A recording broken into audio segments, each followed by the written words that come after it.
Think your brother Jeb will be president one day? I wish he would be. When the man says I'm not running, he means it. And I wish he'd run. Would he be a good president?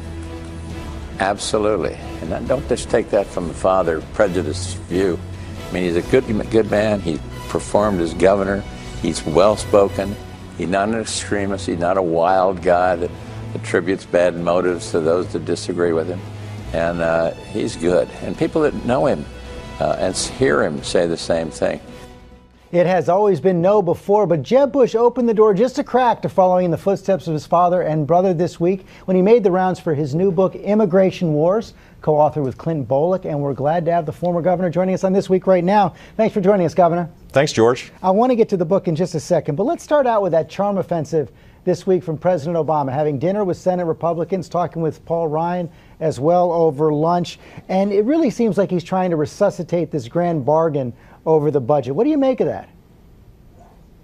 I don't know what the intent is, but I'm very encouraged by the fact the president is trying to restore some personal connection with policymakers in Congress. I'm at the Reagan Library today, and that's kind of what Ronald Reagan did. He didn't scorn his adversaries, he embraced them and got a lot done. And so when I saw that, these meetings, the lunch with Paul Ryan and the dinner, of course, this is very positive in my mind. It makes it harder to reach agreement when there's not trust. It's just human nature, and so this is maybe a good, positive first step. Ronald Reagan was also willing to reach out for new revenues when he thought it was in the best interest of the country. I just want to get your position clear on this. You've talked about the challenge of reducing debts and deficits and said that you would be open to some new revenue if you believe the president was serious about entitlement reform. Are you seeing those signs of seriousness, and are you sticking by that position? I haven't seen the seriousness of the president's efforts. I'd love to see a specific plan that really did bend the cost curve for Medicare and the entitlement system. I haven't seen it. So if there is, through these talks, some kind of consensus that emerged, I don't think you should say no, no, no about anything. Frankly, there has already been one of the largest tax increases in American history a month ago. And frankly, we ought to be focused on sustained economic growth, which grows more revenue for people and for government than any tax increase that's been suggested. So there are a lot of things that could be done to create a real grand bargain, and let the process work. I'm hopeful that the president is sincere about this. Let's talk about immigration. I think your book surprised some of your allies, a whole bunch in there, but a lot of people focused on what seemed like a step back away from your previous support of a path to citizenship for immigrants who are illegally in the country right now. And by the end of the week, it seemed like you had worked your way back towards being open to it again. But Senator Lindsey Graham, one of your allies in the Senate who's working for a bipartisan immigration reform, was surprised. He said that your statements undercut what they were trying to do, and only a bill that has a path to citizenship can get through the Senate. So Senator Graham and I talked. He was responding to concerns that were expressed before the book was actually published. I gave him, he's gotten the book, he's seen it, and in our conversation, I told him that I support his efforts and I applaud what he's doing. And he concluded, after he heard what the thesis of the book is, that we're in sync. We're on the same path. The basic premise needs to be that coming to the country legally should be easier with less cost than coming to the country illegally. And if you can create a system like that, as is being discussed in the Senate and in the House, through a path to citizenship, that's fine. But my guess is that will take a long, long time to achieve.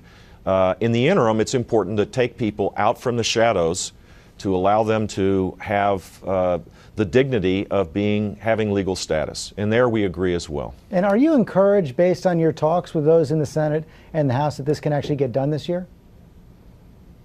Yeah, I am. I'm very encouraged. There are some big sticking points about how do you deal with making sure that there's enough seasonal workers, temporary worker programs that have been quite successful in the past. There's a lot of people on the left that oppose that, but there's perhaps a way to make this economically driven.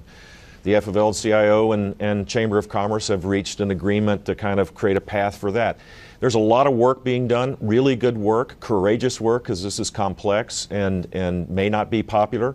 But I think it is possible that comprehensive reform could be done. You've done a lot of interviews this week, been out there a lot. The New York Times said it was a rocky week for you in your re-entry into national politics. And I wonder if that's how it felt to you. And did it affect your thinking about a possible presidential run someday at all? I haven't found it to be rocky, but I'm not viewing this as a political re-entry either. I just don't view it that way. I've been concerned about immigration and the positive aspects of it being put aside while we fight the political fight. And it's a very dangerous time for us to be doing that. And so with my friend Clint Bolick, we set out to write a book last year to lay out a conservative, positive agenda to regain our strength as a nation through embracing our immigrant heritage.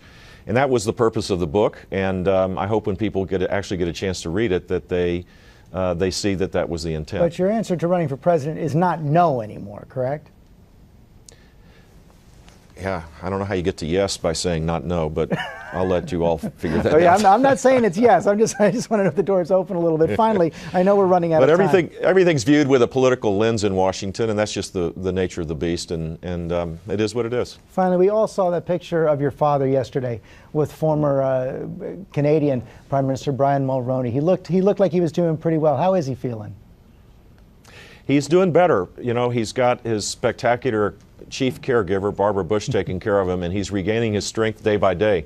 And he's out more. He was at the University of Texas A&M at the Bush School twice in the last 2 weeks, so we're excited that he seems to be making great progress. That is good news. Governor, thanks very much for your time today. Thank you.